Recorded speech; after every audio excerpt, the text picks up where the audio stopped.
नमस्कार दोस्तों, आप सभी का मेरी YouTube चैनल में स्वागत है। आशा रखता हूँ कि आप सब स्वस्थ होंगे, मस्त होंगे। मैं भी स्वस्थ हूँ, मस्त हूँ। दोस्तों, तो आज का जो टॉपिक है वो है एयर क्लीनर का खराब या चौक होना। तो जब भी आपके जनरेटर के अंदर, आपके इंजन के अंदर अगर एयर फिल्टर खराब हो गया या तो एयर फिल्टर चौक हो गया, तो इतने सारे जो प्रॉब्लम्स है, टोटल 13 पॉइंट है। 13 पॉइंट के प्रॉब्लम्स है। तो ये सारे खराबी आपके इंजन के अंदर आ सकती है दोस्तों। तो उसमें सबसे जो पहला पॉइंट है वो इंजन में हवा की कमी होने के कारण इंजन का लोड न लेना। अगर दोस्तों आपका एयर फिल्टर चौक हो गया है तो आपका जो इंजन है वो लोड नहीं लेगा। तो एग्जाम्पल कि मान लो कि आपका जो एयर फिल्टर है, एयर फिल्टर के अंदर दो टाइप के एयर फिल्टर आते हैं। एक आता है ऑयल बाथ टाइप और दूसरा आता है वो पेपर का, मतलब पेपर टाइप का आता है।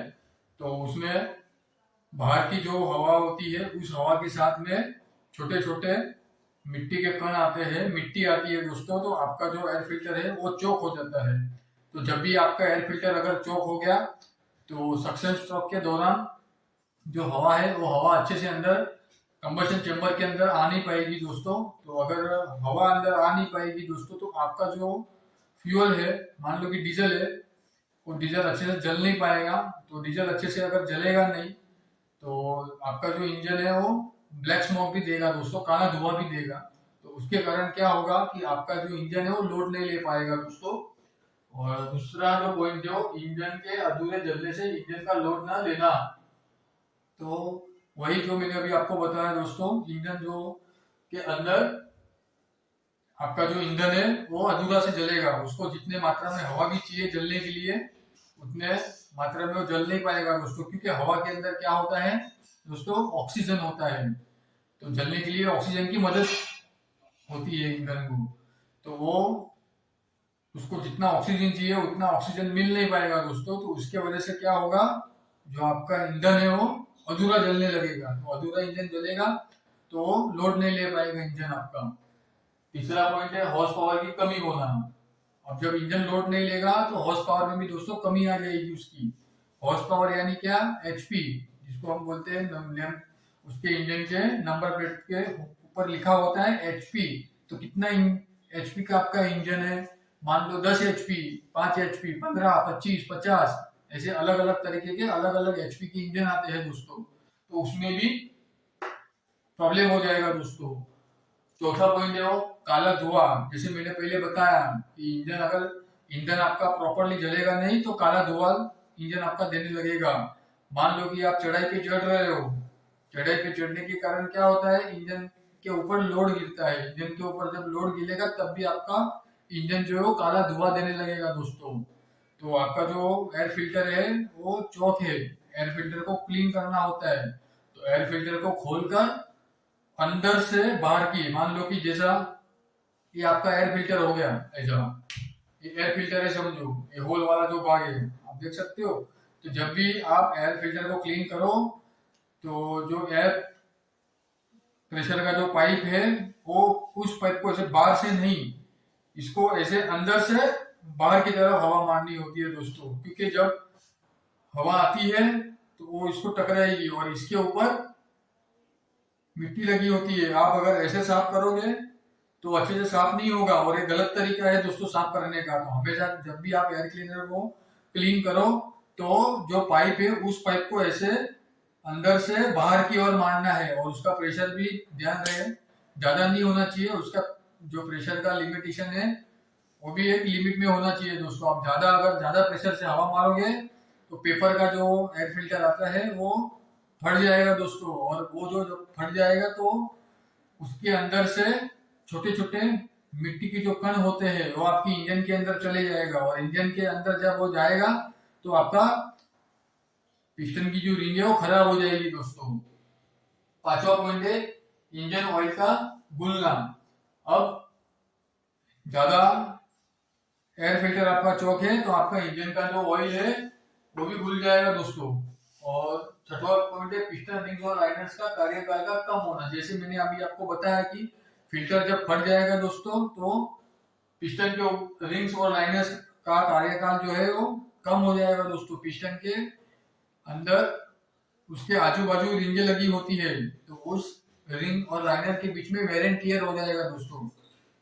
तो घिस जाएगी आपकी जो रिंगे हो, उसके वजह से और आपके इंजन में प्रॉब्लम हो जाएगा दोस्तों। सातवां है ब्लो बाय का अधिक होना। जैसा ब्रेदर ट्यूब होती है हर इंजन में, तो ब्रेदर ट्यूब में ज्यादा से ज्यादा ब्लो बाय करने लगेगा। क्रैंकशाफ्ट और बेरिंग का कार्यकाल कम होना। क्रैंकशाफ्ट और बेरिंग, जैसे कि क्रैंकशाफ्ट होती है, क्रैंकशाफ्ट के ऊपर कनेक्टिंग रोड होता है, कनेक्टिंग रोड से ऊपर यहाँ पे पिस्टन होता है फ्रेंड्स। तो ये जो क्रैंकशाफ्ट है उसकी बेरिंग्स में भी वेर एंड टियर आ जाएगा दोस्तों। तो ध्यान रखना है हमेशा से एयर फिल्टर को वीक में एक बार या महीने में एक बार खोल के चेक कर लेना है। ज्यादा गंदा रहेगा तो उसको क्लीन कर लेना है, रोज रोज नहीं करना है दोस्तों उसको। उसका भी एक पीरियड है, महीने में एक बार या 15 दिन में एक बार या हफ्ते में एक बार चेक करना है। अगर आपको लगे कि अभी क्लीन करने जैसा है तभी उसे क्लीन करना है फ्रेंड्स। नौवां है ओवर हीटिंग का होना। दोस्तों आपकी जो इंजन है वो ओवर हीटिंग भी हो जाएगी एयर फिल्टर चौक होने की वजह से, क्योंकि जैसे कि हॉर्स पावर में कमी हो जाएगी, काला धुआं देगा, लोड नहीं लेगा इंजन के ऊपर। लोड न लेने की वजह से इंजन के ऊपर ज्यादा लोड गिर जाएगा दोस्तों, इंजन को ताकत करनी पड़ेगी, तो उसके वजह से इंजन ओवर हीटिंग भी हो जाएगा आपका। 10वां पॉइंट है लूब ऑयल में गंदगी और डुप्लीकेशन ऑयल में भी दोस्तों गंदगी आ जाएगी। 11वां पॉइंट है ऑयल प्रेशर में कमी। ऑयल का एक प्रेशर होता है दोस्तों, उसमें भी प्रॉब्लम हो जाएगा, उसमें भी कमी आ जाएगी। 12वां पॉइंट है लूब ऑयल की ज्यादा खपत। डुप्लीकेशन ऑयल, हर एक इंजन में ऑयल होता है दोस्तों, मोबिल, जिसे हम देसी भाषा में मोबिल बोलते हैं, बट उसका जो नाम है वो लुब्रिकेटिंग ऑयल। उसका भी एक ग्रेड होता है, मान लो 20W40 या 15W40 या 10W13, जैसे बाइक वगैरह होता है उसमें 10W13, एक्टिवा में 10W13 होता है, बाइक में 20W40 होता है, डीजल इंजन में 20W40 होता है, जैसे कि SAE 20W40। हर एक ऑयल का एक ग्रेड होता है, उसी ग्रेड का ऑयल इंजन में यूज करना होता है। 13वां है फ्यूल की ज्यादा खपत। स्वाभाविक है आपका जो फ्यूल है उसकी भी ज्यादा खपत होने लगेगी, क्योंकि एयर फिल्टर चौक है, उसको हवा मिलेगी नहीं अंदर। एनए इंजन है, नेचुरल एस्पिरेटेड इंजन है, तो उसमें हवा इनलेट वाला ओपन होकर अंदर आता है, उसको थोड़ा ताकत लगती है दोस्तों। और टीसी इंजन है, टर्बोचार्जर इंजन है, तो टर्बोचार्जर अलग से एग्जॉस्ट मैनिफोल्ड लगा हुआ है रहता है दोस्तों। तो टर्बोचार्जर की मदद से उसमें हवा ज्यादा से ज्यादा भेजी जाती है दोस्तों। तो जहाँ हवा की जो मात्रा है वो कम हो गई, फ्यूल की मात्रा जो है वो बढ़ जाएगी दोस्तों। तो फ्यूल की मात्रा बढ़ जाएगी और आपका जो फ्यूल है वो अनबर्न होने लगेगा, जितना उसको जलना है वो जल नहीं पाएगा दोस्तों। तो फ्यूल की ज्यादा खपत होने लगेगी, आपकी एवरेज में भी प्रॉब्लम आ जाएगा दोस्तों। तो ये 13 पॉइंट है दोस्तों, ये 13 पॉइंट मैंने आपको बताया है। तो हमेशा आपका जो एयर फिल्टर है वो क्लीन होना चाहिए दोस्तों। जैसे कि एग्जांपल देता हूँ मैं आपको, भगवान ने हम सबको नाक दिया हुआ है, तो नाक के अंदर भी एक फिल्टर है दोस्तों, ये आपने कभी गौर किया होगा। नाक के अंदर हम भी बाहर की नेचुरली हवा लेते हैं, जो गॉड ने हमको दिया हुआ है, भगवान ने जो हवा दिया हुआ है फ्री ऑफ कॉस्ट है तो वो हम जब हवा लेते हैं तो उस हवा के मार्फत हमको ऑक्सीजन मिलती है।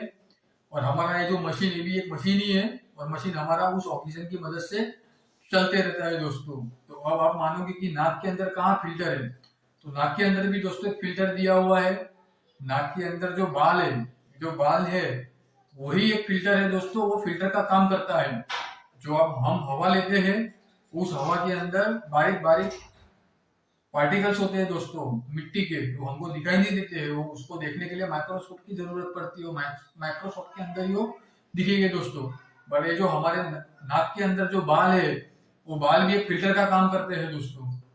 तो जो मिट्टी के कण होते हैं वो हमारे बाल के अंदर अटक जाते हैं और हमको हमारे बॉडी के अंदर शुद्ध हवा मिलती है। तो दोस्तों बस मैं यही कहना चाहूंगा कि आपकी इंजन के फिल्टर को भी हमेशा चेक करते रहना है। और एक रेस्टिकेशन इंडिकेटर आता है, वो फिल्टर का जो पाइप होता है, इनलेट पाइप, जो जो इनलेट मैनिफोल्ड के तरफ जाता है, वहां पे एक छोटा सा इतना ब्लैक कलर का बटन होता है। वो बटन मैं आपको ड्रॉ करके दिखाता हूँ। और ऐसा इस तरह का कुछ बटन होता है ऐसा अंदर, यहाँ पे ऐसा रेड होता है और यहाँ पे उसको ऊपर बटन दिया होगा। तो जब भी ये जो काम करता है वो वैक्यूम की तरह, जैसे कि आगे फिल्टर, ये फिल्टर बॉडी लगी हुई है बड़ी, इसके अंदर फिल्टर है, यहाँ से ऐसा पाइप होता है, इस पाइप के ऊपर ये लगा हुआ होता है दोस्तों। तो जब भी ये फिल्टर आपका चौक हो जाएगा, मान लो आपका फिल्टर चौक है, तो इसके अंदर एक वैक्यूम उत्पन्न होगा दोस्तों, वैक्यूम। तो ये क्या करेगा, इसके अंदर वैक्यूम ओपन होएगा तो इस फिल्टर को एक इंडिकेशन मिलता है। तो यहाँ पे एक रेड कलर का निशान होता है, रेड कलर का दोस्तों एक निशान होता है। ये जो भाग है वो यहाँ पे पूरा रेड दिखने लगेगा। जब भी आपको ये रेड दिखे तो मान लेना कि मेरा जो एयर फिल्टर है वो एयर फिल्टर चौक हो गया है। उसको रिसेट करने के लिए यहाँ पे एक बटन होता है, उस बटन को ऐसे पुश करना है। जब इस बटन को आप पुश करोगे तो यहाँ से जो रेड मार्क है वो वापस अपनी जगह पे, वो अपने पोजीशन पे आ जाएगा। तो एक इसको बोलते हैं रेस्टिफिकेशन इंडिकेटर दोस्तों, हर इंजन में होता है। आप जब भी ट्रैवलिंग करते हो, जैसे कि लग्जरी में, ट्रक में, तो ट्रक का जो ड्राइवर होता है उसको स्टेयरिंग जो होता है, उस स्टेयरिंग की बाजू में कभी देखना ये रेस्टिफिकेशन इंडिकेटर आपको छोटा सा देखने को मिलेगा। बस वो एक साइन है, वो एक इसका एयर फिल्टर का साइन है कि वो बताता है कि आपका एयर फिल्टर अच्छा है या चौक हो गया है दोस्तों। अगर आपको मेरी ये जानकारी अच्छी लगी तो कृपया मेरी चैनल को सब्सक्राइब कीजिएगा और मेरी वीडियो को दोस्तों लाइक दीजिएगा। और अगर आपने नोटिफिकेशन बेल को ऑन नहीं किया है तो आप नोटिफिकेशन बेल को भी ऑन कर दीजिएगा, ताकि मैं आगे और अच्छी अच्छी वीडियोस लाता रहूंगा और आपको मेरी वीडियो का नोटिफिकेशन मिल जाए दोस्तों। आप सभी का वीडियो को देखने के लिए धन्यवाद। थैंक यू सो मच, शुक्रिया।